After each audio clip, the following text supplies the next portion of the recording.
على الحدود السعودية العراقية، صبروا شوية وشوفوا وش بيصير. في حشد هائل من داخل العراق للميليشيات هذه الشيعية ال54 ومعاهم البطال، قاعدين يعدون إعداد هائل، صار لهم سنة تقريبا، وبيدخلون على السعودية مصاب عرعر ومنطقة عرعر. هذه ستكون منطقة ملتهبة، أنا أقول خلال أشهر يعني. ولذلك لابد من الاستعداد وعدم التمني وعدم التباطؤ في خطوات الكونفدرالية والدفاع المشترك. ترى الأخطار ما تقشمت، الأخطار تفاجئك فجأة يعني. هل تصدق أو ما تصدق أنه في قيادة الحرس الثوري في إيران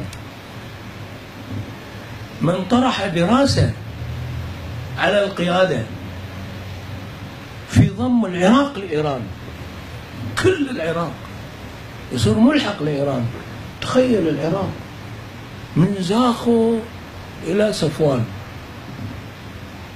هذا العراق الضخم، المياه، النفط،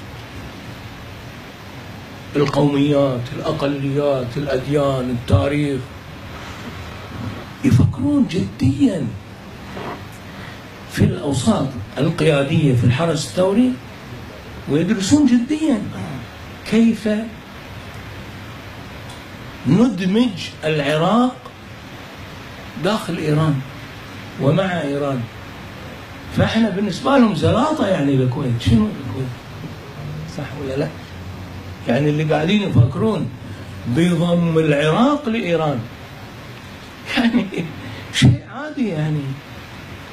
يدخلون على الكويت وينتهون من القصة هذه كلها. ولذلك احنا حتى الآن ترى قاعدين نتناقش بتفاصيل صغيرة يعني، وانه هل هذا كذا، مشكلة التأبين، أبنوا وما أبنوا، منو في خلية كذا، فلان قاعد كذا.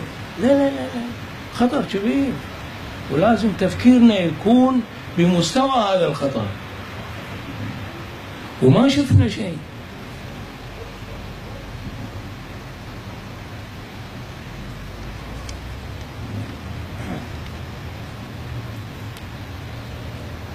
وما أحب أطول عليكم، وآخر دعوانا أن الحمد لله رب العالمين.